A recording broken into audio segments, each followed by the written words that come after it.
Hi guys, how's it going? Happy Wednesday.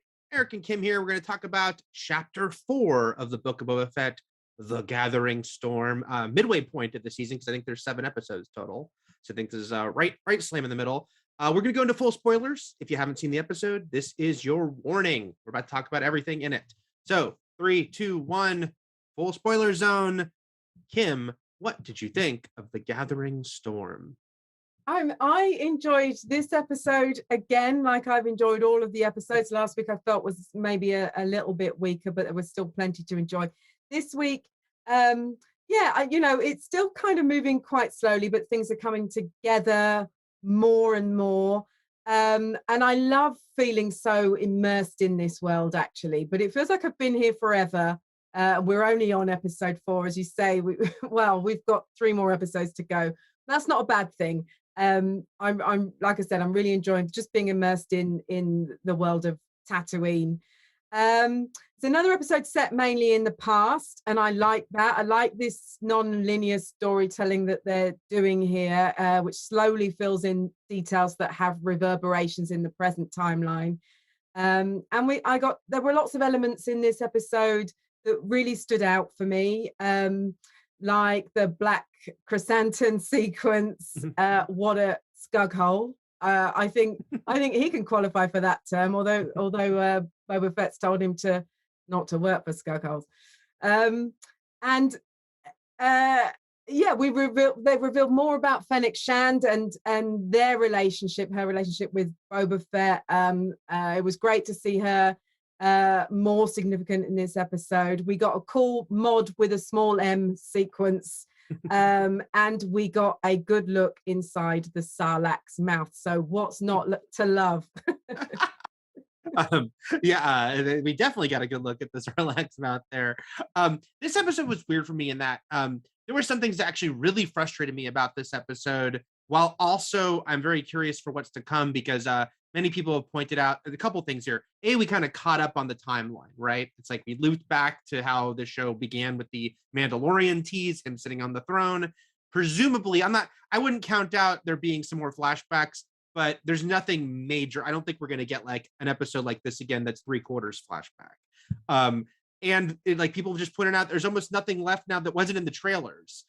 So it's kind of all going to be, I shouldn't say all, but mostly I think it's going to be quote unquote present day. I do think this episode kind of underlined, I'm being repetitive here, I know, but kind of been, for me, the issue with the show is how the present day stuff has not had the momentum of the flashback stuff or the stakes. It just feels like, yes, he wants to like kind of consolidate his power and the pikes are an issue, but it's felt sort of low energy compared to anything happening in the past. Now it's like, on one hand, I think, okay, we have 3 episodes, presumably almost all set in the present, but I also think they have a lot of work to do to kind of get us sped up, if you will, with what's happening there. And also, we can dig deeper into this as we go. This episode raised a lot of weird questions for me timeline-wise. I thought I understood what was happening, because I agree with you, Kim. Like, I like non-linear storyline, I'm not against. Like, I think that can actually be really fun. I do think this show's kind of been paced strangely, though. And like we've said, it felt like a lot of the dramatic weight was in the flashbacks versus the present.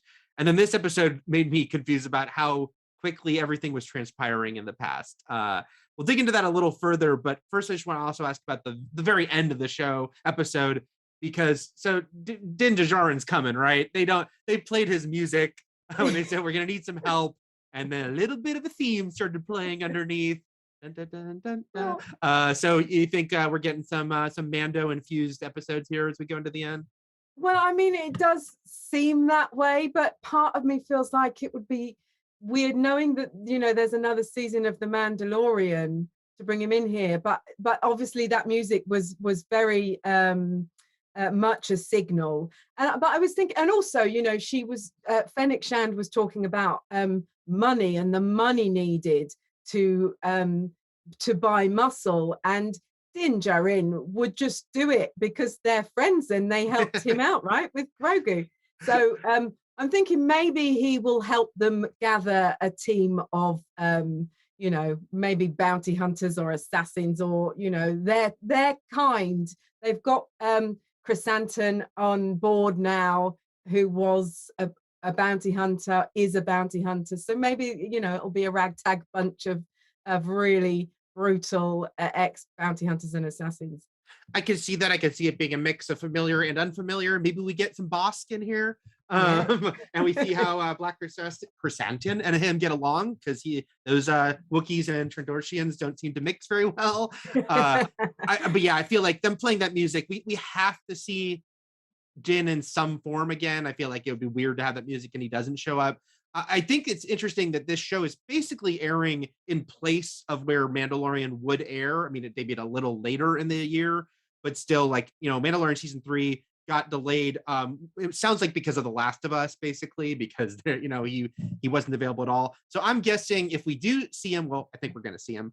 Maybe he never takes that helmet off, or maybe he takes off for a very quick second, because I think that might have just been getting some VO there to get that character into the mix. What about Frog Lady, though? I thought maybe she's the one they're teasing. That'd be awesome. I mean, a lot of it, like, my friend Matt tweeted it should be Ewoks. I think there's a lot of various ways it could go about. We need muscle, and who shows up here? Watto. I finally get Watto. Oh, yes. Heavily armed Watto. He's like, maybe he's got tech upgrades like some of those characters are getting. Yeah. How old is he, though? Is that, there was some ageism around modding. Right, that's true. Money talked in the end, though. I'm going to tell a funny, just totally personal aside here, which is that Thundercat played the guy who did the mod upgrades.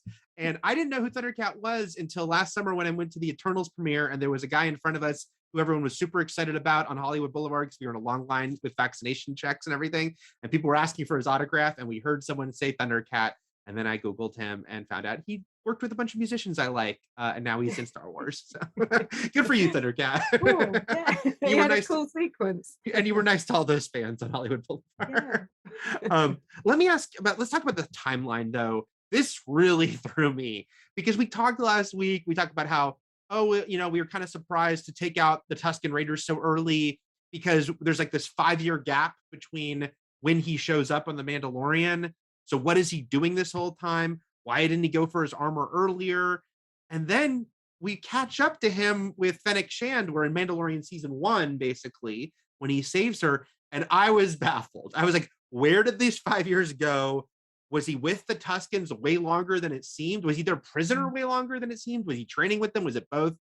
What do you think we're supposed to take away from the timeline of it all? I think that Bantha journey was just really long. He's just like slowly. I mean, they bonded a lot. So they did. Well, this is it. Yeah, he licked him and everything in a sequence which I loved, and it was very sad. I don't like, it's like letting a pet go. Anyway, I couldn't bear it. But yeah, I mean, I assume, but I don't know, obviously, that he was with the Tuskens longer than we thought, and there were some. I mean, we saw it in flashback, didn't we? So that would make sense. I think that has to be the answer. I just wish it had been explained a little better. Because I was talking to some people online about, like, was he in the Sarlacc longer? I'm like, I don't think so, because the barge was still smoking when he got out of it, as if it happened fairly. He has to have been with the Tuskens longer. It's just weird that it didn't feel like, it felt like a few months. Yeah. But now it seems like it's supposed to have been years. And for them to, kind of embrace him the way they did and induct him into their tribe and gave him the lizard, the psychotropic lizard, and all of that, it feels like they would have had, although he was obviously a big ally to them, they would have needed longer with him, it feels, to give him that kind of leg up in their tribe. I wish that had been explained a little more successfully there. And then the other thing I was sort of confused by in this episode was, because we already know, he kills Bib Fortuna. He walks in and kills him, takes over that throne. And there was one line here earlier when Fennec said, "It's your ship. Why don't you just go and say, hey, give me my ship back?" And he says, well, I don't know what, because I have to think about if he says no or something like that. But then we get a line that is very directly about, I'm going to get him for double crossing me, that spoke to a whole other layer of like personal vendetta against Bib Fortuna that I was like, where's this coming from? Like, what is the history here? And that was not explained. Now, I did tweet this out and I got an answer, but what did you think of sort of trying to figure out why he was mad at Bib Fortuna in the moment? I mean, I don't want to accuse Bib Fortuna of being a deviant, but I thought maybe he violated his bantha or something. That is dark. Honestly, I don't know. I'm so confused. What answer did you get from your tweet? So the answer I got is that it sounds like it was from a very recent comic book that told a story about in between Empire Strikes Back and Return of the Jedi, and Bib Fortuna kind of putting a bounty out on Boba and betraying him in the middle of him trying to get Han Solo. And the idea being that, like, by the time they're standing there in Jabba's palace, they're being cordial because Jabba's there and they all have to work for him, but there's now this bitterness there. To which I say, I just need a line or two. You know, look, I've read a lot of the comics, but I haven't read them all. And I don't think we need to get into it. I don't think we need him to tell that story. I think all he needs to say is, trust me, Bib Fortuna will stab you in the back the first chance he gets. And that's all we need, is like, you know, that. And I'd mentioned how I thought they'd handled Easter eggy stuff and stuff from the comics and books well before, like with Black Chrysanthemum. Like, we didn't need to know him from the comics. It's cool if you did. If you didn't, you get everything you need to know. Tough, bounty hunter, gladiator, it's all given to you. Same with Fixer and Cammy showing up. It's like, you don't need to know that stuff. It's just a fun extra layer. This was the first time I'm like, I feel like there was homework and I wasn't told there was homework, you know? Yes. So what do you think? Do you think like a line or two could have covered that? Yeah, I think definitely, although there may be more to come. We might find out more about this feud, but you're right, we don't need it. I think you're right. Yeah. Yeah. It was just weird to me, like, because I don't necessarily think we're gonna go back to it here. And it just felt weird that they felt like they wanted us to understand that context, you know, and we didn't, you know, we just, I mean, I'm getting very fancy here. I shouldn't say we, because I'm sure many people watching did read that comic, but they shouldn't assume everyone has. And it was the first time on this show, which I thought it handled that stuff well, where I was like, guys, a little more info. Yeah. What do you think here? Because there's stuff I really liked about this episode too, so I'll get to that in a second. Because I'm asking this at a point where, what did you think of? There was a fairly wacky kitchen confrontation in this episode, where they were taking out some droids, some kitchen staff droids, including a little bunny droid. I think those are called like LEP droids. Yeah, LEP or LEP. Yeah. Yeah, which that is something I recognize from the Clone Wars, and I thought it was fun to see it here. Yeah. I personally thought it was a little too much wackiness in the middle of a sequence. And again, I liked that the chase last week was like more humorous. I don't think every action scene has to be like, this one's the most intense one yet.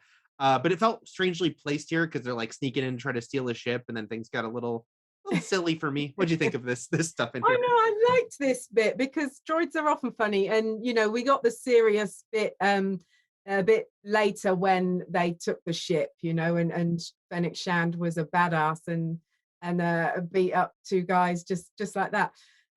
But here, this bit where with the knife, the chef droid with all his knives, and he starts doing all the fancy stuff, and then Fennec Shand comes in and just kind of slits his throat, reminded me of Raiders of the Lost Ark when Indiana Jones pulls his gun out and the guy's there with his fancy knife work. And I thought that was fun and funny. And I also loved the LEP droid and was, you know, but sad that he shut himself down. That actually, that amused me. I'm going to undercut everything I just said by saying that him shutting himself down amused me. And I also did like what you're mentioning about I think you're right. There's like a little Raiders influence, but also visually in Star Wars, he looked like Grievous, right? Like all the arms twirling, except instead of lightsabers, it's kitchen knives and chopping instruments. That was a fun little thing there. It was a little like, maybe pull it back a little, a little less time spent in there. You mentioned earlier though something that I really liked in this episode, which was the Sarlacc pit sequence.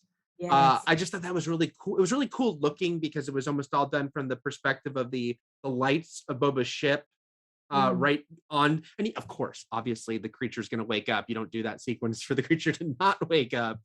Yeah. But yeah, I really liked how that was done. It was kind of a cool horror-y sequence in the middle of that. Did you like that part? It was, yeah. And this shot that we're looking at was, you know, a nice POV shot from the pit itself. Not quite, that's not quite from in the mouth, is it? That's before the Right. Sarlacc makes himself known, or herself, or themself. But yeah, it was really cool and tense. You know, this was perhaps the one moment in this episode that I felt tension. And yeah, great horror lighting. Look at that. Yeah, I agree. Things did sort of ramp up here, and which is again a testament to them because we know they're going to survive. Obviously, we know their future, but again, when I defend prequels, saying, "Hey, you can still have it, you know, feel intense." I think this is a sequence that shows that. Also, by the way, I want to mention how the beak, the sort of Audrey 2 type beak on the Sarlacc, you know, was added for the special edition. And it is weird to think that that's 25 years ago. So it's been part of Star Wars longer than it wasn't. And it was controversial when it was added to like many things in special edition. Some people were like very anti-beak, but it was cool here, right? It was, you know, Yes. Yeah, it was definitely. it was very effective. And I liked a lot when he, when she, I should say, because it was Fennec who did it, the sonic charge, which is actually one of my favorite sort of Star Wars weapons, the delayed sound effect. And I love that in Attack of the Clones. So fun use of it here. And the little tentacle tendrils hanging on to the ship, I thought were great. We should address the elephant in the room of the ship's name, because Slave One, which there was some controversy around last year when it was being taken off merchandise, that maybe Disney was like, that's a weird name for something we sell on toy shelves. And which Boba said, "My fire spray, the class of ship it is." Like, he didn't give a name to it. I'm not mad about it because it's not like they ever said the name in the movies. It's not like we're like, one thing we know about Boba Fett is he loves to say the name of his ship. So we could just be like, he never cared about the name of the ship. Or are you, did they ruin Star Wars for you by not saying that name? Ruined. I'm not watching anymore. No, of course not. I totally agree with you. You know, a lot of these things were not in the original movies or mentioned in the original movies and were added later, or they were in the scripts or documents beforehand.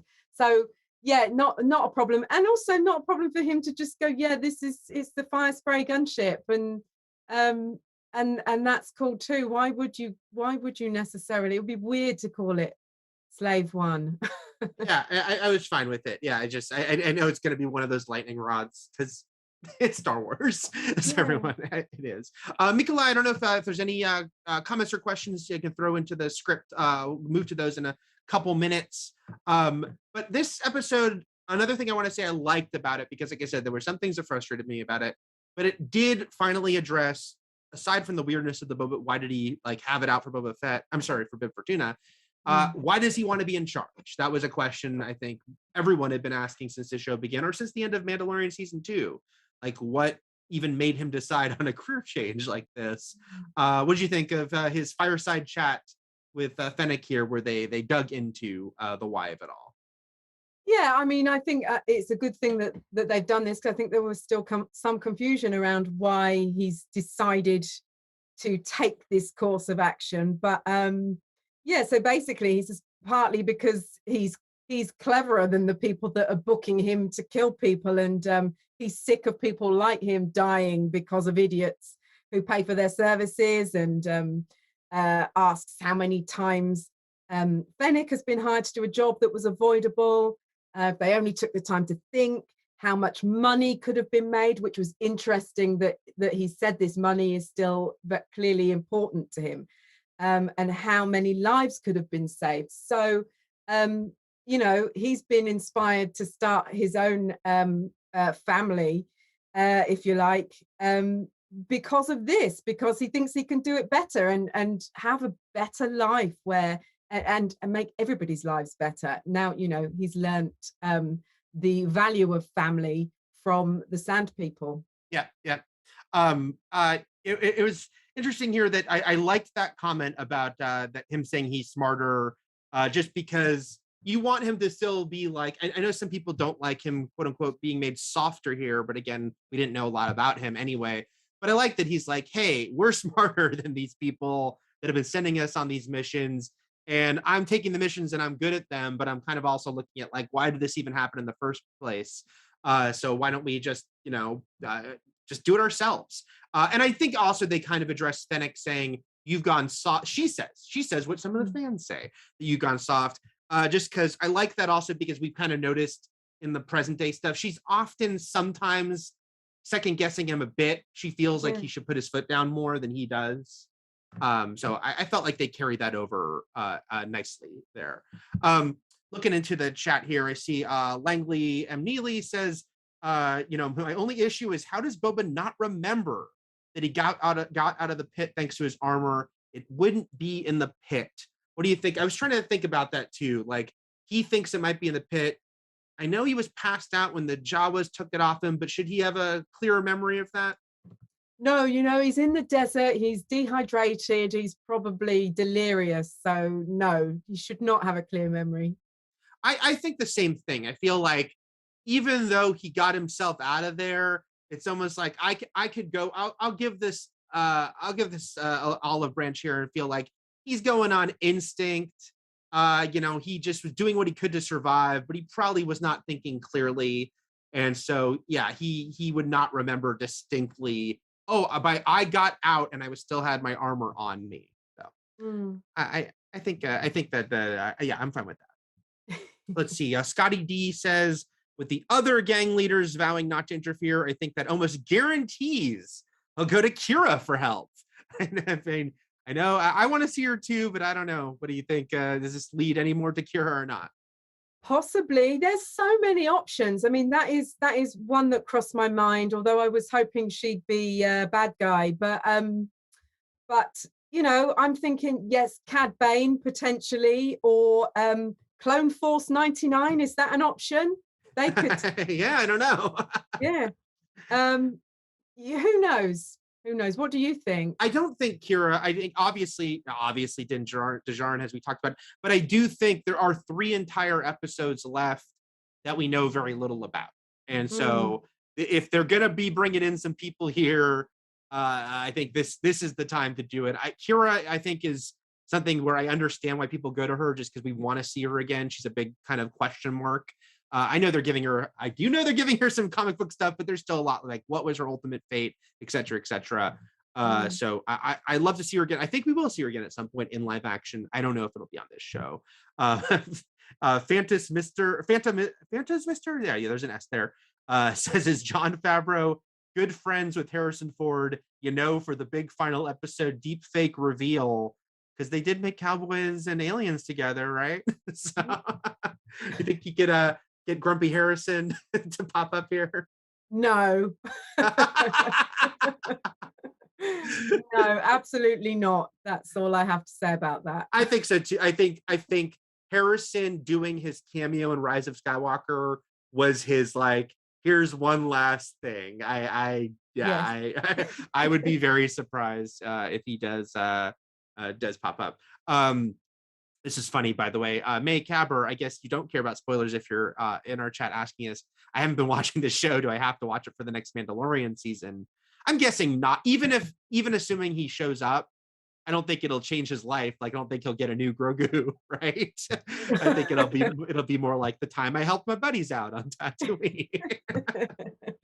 Yeah, I think yes, it'll be like a side quest for him, I suppose. There's a small. Really, I'm clinging on to this small sliver of hope that we might get a tiny little insight into what Grogu might be up to right now if he does make a cameo. Right. I don't think quite yet. But... No. But there are some cute moments in this with some of the animals. So, that is kind of giving me life while I wait for Grogu to return. Little Buddha says, I know the beak was part of the special edition, but isn't it a contradiction of dissolving meals over centuries. Well, it didn't have teeth, right? So it's it can just still suck them down its gullet. And the dissolving begins, right? they're, Yes. they're still dissolving options.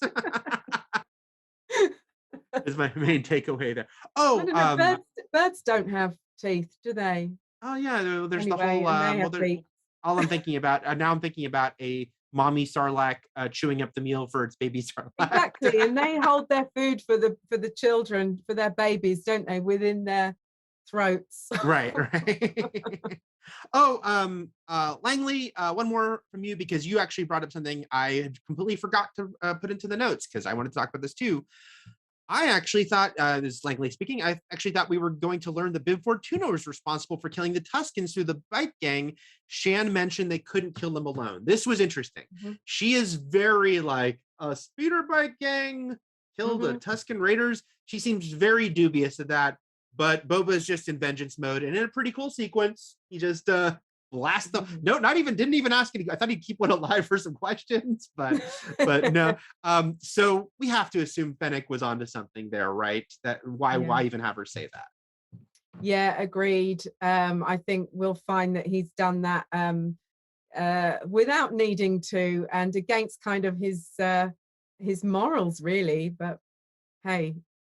Hey, he was mad. I think also I want that because this episode, I feel like, yes, the show had to kind of start really pushing into the present day because it's been lacking the momentum there. But at the same time, you don't want the Tusken stuff had so much weight. I don't want it to be forgotten about in these final episodes completely. So it has to kind of loop back in the present day in some form. And I think finding out who was really behind that Tusken hit will be it. I still think, by the way, I mean, I guess it's hopeful more than being sure that they didn't, that's a couple of the familiar Tuskens survived it. Just because I want to see them, right?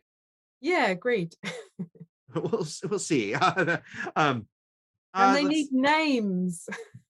They need some names, yeah. Like to know who. I mean, what does Boba call them, right? He's got to have some names for them. Let's see. Zeno Hour says, do you think one of Boba's hired guns could end up being Cad Bane? Or is that too much history to squeeze in a few episodes? What do you think? I mean, they don't necessarily have to squeeze in the history at this point. But I do think that potentially, yes, it could be. I'd like to think that it's going to be him. And yeah, like we said earlier, like a ragtag bunch of some assassins that are both known, or bounty hunters and unknown. That would be cool. Yeah, and I agree with you. Like Cad Bane, like Black Chrysanthemum, you don't need to go into it all. Just be like, ooh, that's Cad Bane. Like he's infamous, and we don't need to go into his history. So it's possible, and I know a lot of people wondered about that since the beginning. But this is a good question here from WT Frox. Even though he's trying to run things through respect, do you think Boba will need to have his godfather moment by laying down the law and kill all the other family heads? I mean, I guess that's the question, right? Can he be successful as the kinder, gentler mob boss? What do you think, Kim?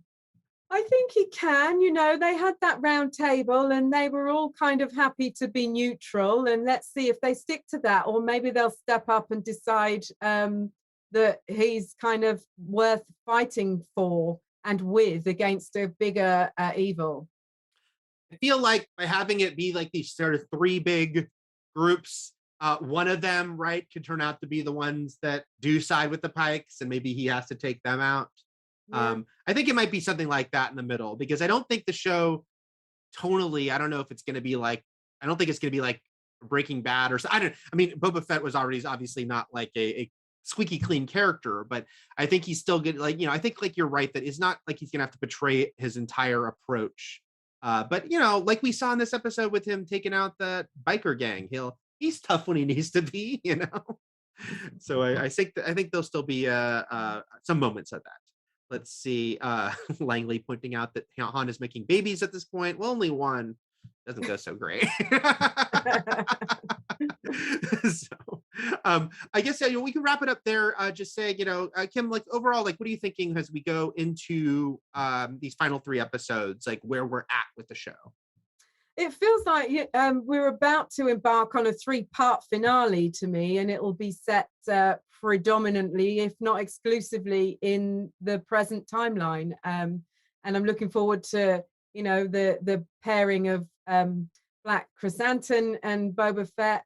Sorry, it's not really a pairing because Fennec Shand is just as badass. Right.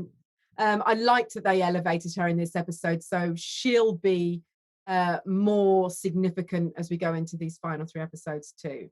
You just reminded me that I forgot to mention an amazing moment in this episode, by the way, which is we saw a Wookiee tear an arm off. This was a payoff 44 years in the making, right? Since A New Hope. Yes, but I also felt so sorry for him, for the Trandoshan, and I thought what a killjoy he was. They were just having fun.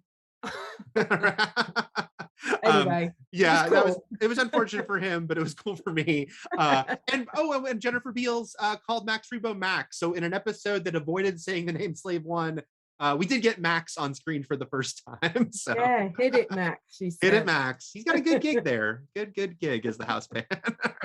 I'm on the same wavelength as you. This show has been cool to me, but also frustrating to me, just like as far as, like I said, pacing and feeling so much of the weight in the past. I'm intrigued to see now that we make this shift. I'm not like, oh yeah, get the Pikes, because I don't think they've built it up enough. But of course, I am look, if the Mandalorian shows up, it's going to be cool, and I think he will. And I want to sort of see how they reset things going forward, because it almost feels like it'll be its own. Yeah, you said kind of a 3-part finale, or almost I'm like a three-part little mini season at the end of this season. Now that we kind of did that loop. But yeah, timeline was weird. What can you do? Yeah. Anyway, guys, those are our thoughts on Chapter 4 of Book of Boba Fett. Thanks for watching us gab about it. We'll be back here next week with more of that. Probably be here in between that with more at Fandom. Thanks. Take care.